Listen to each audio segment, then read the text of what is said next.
வணக்கம். அடிப்படை கல்வி சேனல் ஆங்கிலம் ஆல்பபெட் வேர்ட்ஸ் எஸ்டி பார்ப்போம்.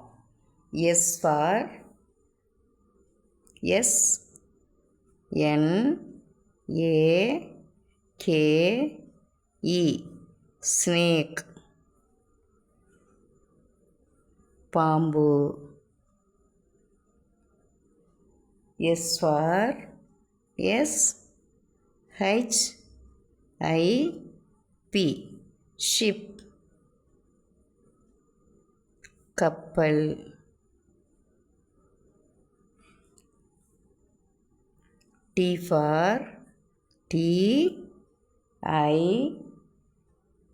ஜி இ ஆர் டைகர் புலி. T for tea, R E E tree மரம்.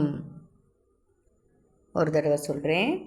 S for S N A K E snake பாம்பு. S for S H I P ship கப்பல். T for T I G E R tiger புலி. T for T R E E tree மரம். திரும்ப திரும்ப எழுதி பாருங்கள், சொல்லி பாருங்கள். பயிற்சியும் முயற்சியும் முக்கியம். நன்றி, வணக்கம்.